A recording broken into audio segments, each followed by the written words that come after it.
মৌলিক সংস্কারগুলো আমাদের সামনে দৃশ্যমান হয়। উপদেষ্টা হোক আর রাজনীতিবিদ, কাউকেই ছাড় দেওয়া হবে না বলে মন্তব্য করেছেন জাতীয় নাগরিক পার্টির উত্তরাঞ্চলের মুখ্য সংগঠক সার্জিস আলম। শেখ হাসিনা জান নিয়ে পালাতে পারলেও আপনারা পারবেন না, বলেছেন এনসিপির এই নেতা। 24 আগস্ট রোববার রাতে নিজের ভেরিফাইড ফেসবুক অ্যাকাউন্টে দেওয়া এক পোস্টে এ কথা বলেন তিনি। ফেসবুক পোস্টে সার্জিস লেখেন, জুলাই সনদের মাধ্যমে মৌলিক সংস্কার বাস্তবায়নে যারাই বাধা হয়ে দাঁড়াবে তাদের মুখোশ জনগণের সামনে উন্মোচন করা হবে। জুলাই সনদ বাস্তবায়নের নিশ্চয়তার পর অন্য আলাপ শুরু হতে পারে, তার আগে না। উপদেষ্টা হোক আর রাজনীতিবিদ, কাউকেই ছাড় দেয়া হবে না।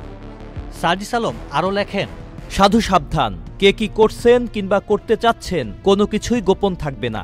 শেখ হাসিনা তো জান নিয়ে পালাইতে পারছে, আপনারা সেটাও পারবেন না।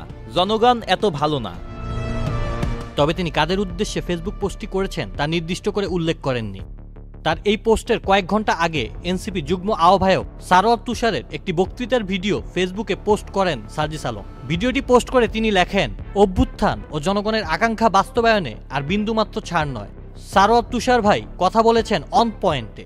যে বড় বড় সংবিধান সংশোধনী হয়েছে কোনো রকম ঘটনা ছাড়া বাংলাদেশে, আপনি বাংলাদেশে কি চতুর্থ সংশোধনী করেন নাই, পঞ্চম সংশোধনী হয় নাই, পঞ্চদশ সংশোধনী হয় নাই, এগুলো তো সংবিধান পুনর্লিখনের মতো। তো সেটা যদি আপনি করতে পারেন, এই গণ অভ্যুত্থানের পরে আমরা নাকি দাবি জানাতে পারবো না যে একটা নতুন সংবিধান হতে হবে। আউসাফুল ইসলাম আকিব, চ্যানেল আই।